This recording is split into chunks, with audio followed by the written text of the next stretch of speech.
Hey there, Grumpy Old Fart here. I'm doing an Advanced Dungeons and Dragons advice video on prepping for the adventure. And I'm talking about prepping in game, not outside of game.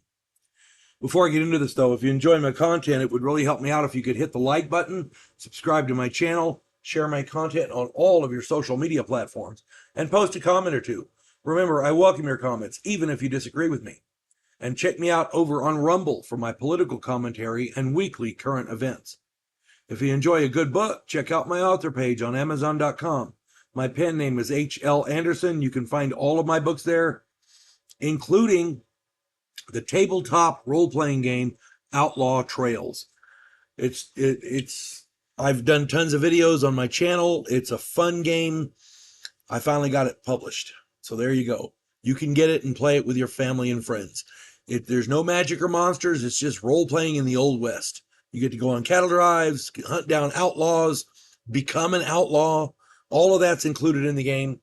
Gunfights and fist fights and every other thing. So, yeah, if you get a chance, check it out. You might like it. I got a lot of other stuff on my channel, on my Amazon author page as well. You got to find something there to read, and hope you enjoy it. All right. Prepping for the adventure. In all my years of Advanced Dungeons and Dragons, I have seen players who plan ahead, and I've seen players who don't plan at all.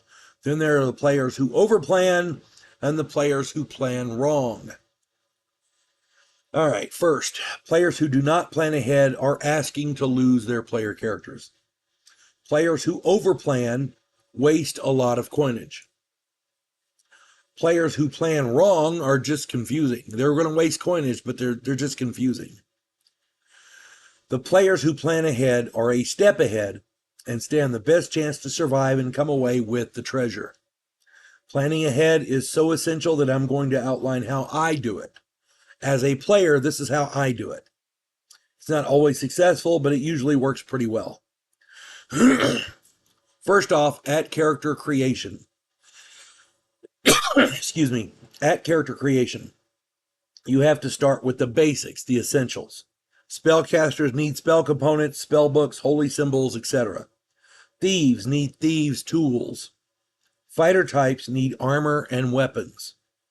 Any thief can acquire a weapon. Okay, it doesn't take much. So the thieves' tools are more important. Fighter types need armor and weapons. If you don't start out getting these items for your character, then you're going to be useless. Secondly, I concentrate on general gear, which every character needs. You're going to have a backpack to carry your stuff. Water skin, rations, blanket, tinderbox. I always try and set aside coinage for day-to-day expenses, like meals at an inn, a room for the night, or a few silver for tolls and bribes. It's not always possible to do this, but it's a good idea if you can. And depending on how greedy your dungeon master is, you might want to change that few silver to a few gold. This allows you to survive in town and brave the elements while traveling. Third, after I find out what the mission or scenario will be, I purchase necessities for the situation. An overland adventure might require horses, pack animals, carts or wagons, extra rations, grain for the animals, extra water skins, tents, tarps or extra blankets, rope, etc. Overland trips require different planning according to the terrain. Desert, forest, swamp, mountains, etc. all have different survival requirements, just like Arctic, hot, or temperate climates do. You should find out what to expect and plan accordingly. Underground or spelunking adventures might require torches, lanterns, oil, blankets, extra rations, etc. If your player character has infravision, then torches or lanterns might not be a necessity. However, fire will be a necessity for warmth and cooking. Mainly, the objective will be food. Lay in plenty of rations and water skins. More than once, I've seen player characters run out of stuff to eat and resort to desperate measures. When it gets really desperate, players start trying to figure out which player character is least useful to the group. with a mindset towards cannibalism. Try not to let it get to that. Oil is a necessity for fighters as it prevents armor and weapons from rusting. It is also useful as a fire starter and as Molotov cocktails in a pinch. If you don't know what a Molotov cocktail is, you take a flask of oil, or you can do the same thing with bottles of whiskey or bottles of diesel fuel or whatever, depending on the game. You stick a rag in the end, light it, and throw it. When the bottle hits, it shatters and scatters the fluid all over, and the fire catches it on fire. It's essentially a poor man's firebomb. And they're quite useful in combat. You have to be careful how you use them, but they're very useful. Ocean voyages will require rations and water skins and possibly lighter armor. I have lost count of the paladins, fighters, and cavaliers who decided to abandon ship by diving overboard, only to realize that they're wearing plate mail armor. This is their doom, period.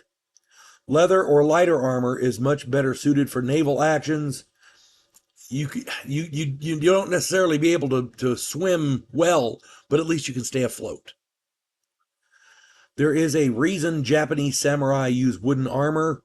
Not only is it lighter and it may help them float, but the humidity near the ocean will rust metal armor very, very quickly.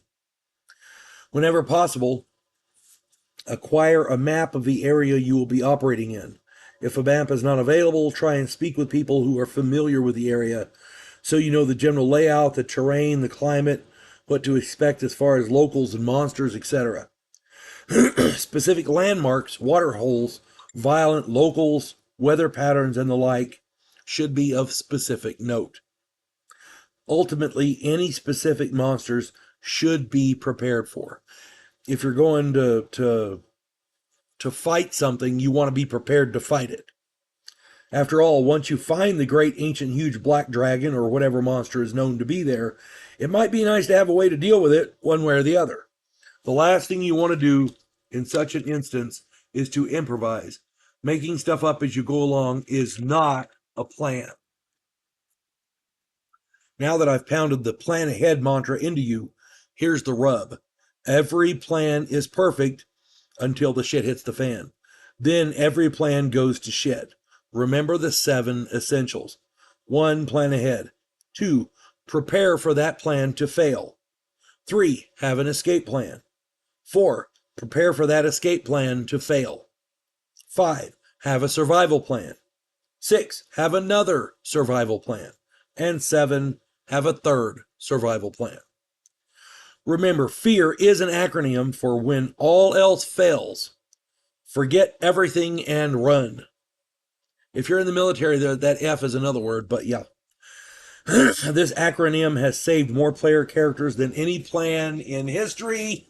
Do not be afraid to execute it. That's all I'm saying. I hope this helps. And again, I'm not trying to tell you how to play your game or how to play in the game or how to run a game. I do these videos to try to help people play better and to have better games. So feel free to use, abuse, ignore, or change what I put in here.